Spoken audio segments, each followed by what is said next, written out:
Tidak semua obat terasa manis.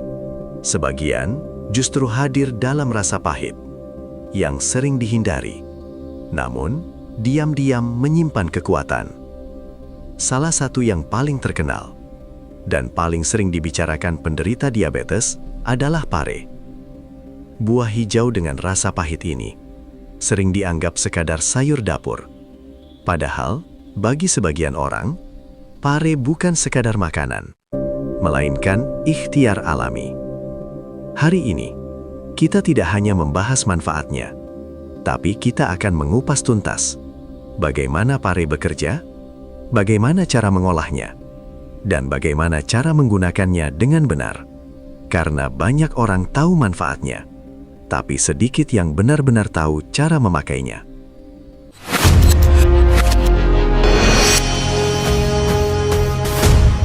Pare dikenal dengan banyak nama. Di desa disebut paria, di luar negeri disebut bitter melon. Ciri khasnya jelas, kulit bergerigi, warna hijau, dan rasa pahit yang kuat.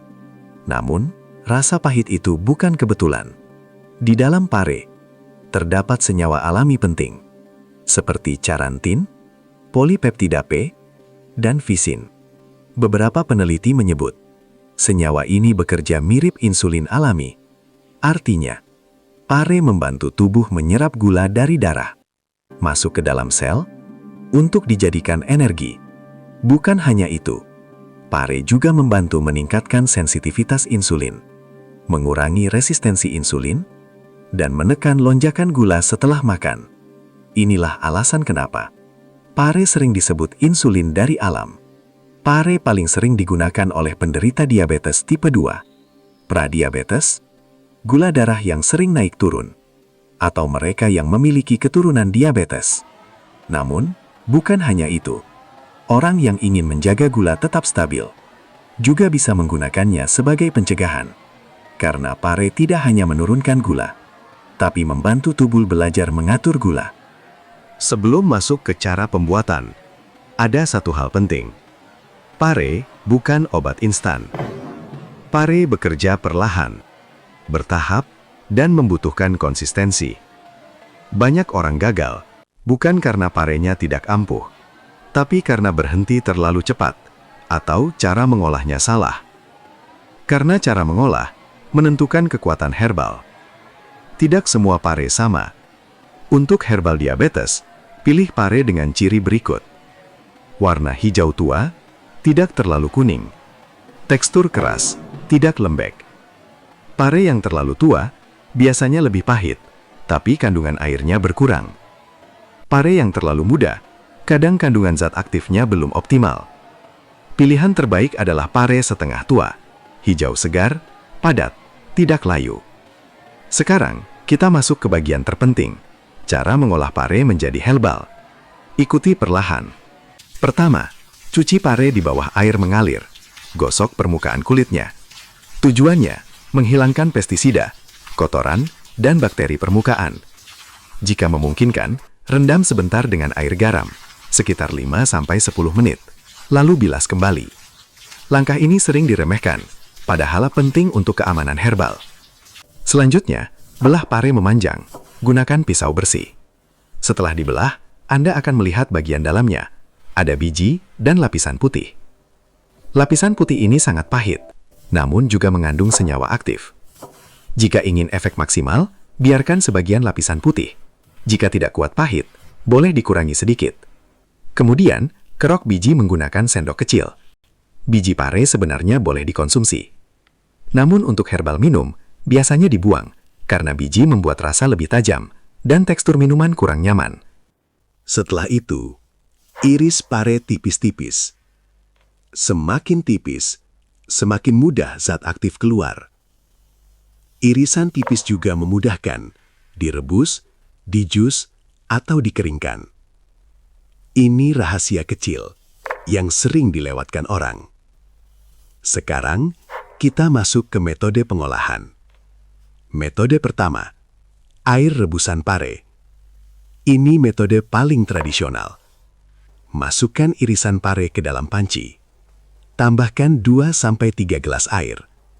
Rebus dengan api kecil, sekitar 10-15 menit. Jangan terlalu lama, agar senyawa tidak rusak. Setelah itu, diamkan hingga hangat, lalu saring airnya. Air inilah yang diminum. Metode ini lebih ringan di lambung, rasa tidak terlalu tajam, dan cocok untuk pemula.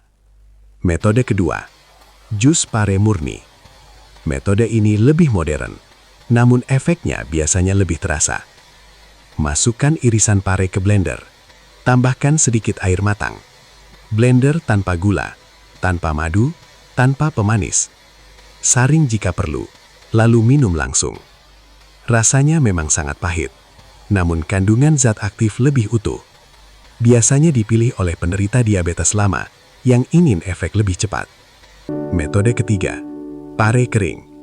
Metode ini cocok untuk stok herbal jangka panjang. Iris pare sangat tipis, jemur di bawah matahari. Pastikan benar-benar kering, tidak lembab. Simpan dalam wadah tertutup. Cara pakainya, seduh seperti teh dengan air panas. Metode ini banyak digunakan herbalis karena praktis dan tahan lama. Sekarang kita bahas cara konsumsi yang benar. Waktu terbaik minum pare adalah pagi hari sebelum makan atau sebelum sarapan. Kenapa? Karena saat perut kosong, penyerapan lebih optimal.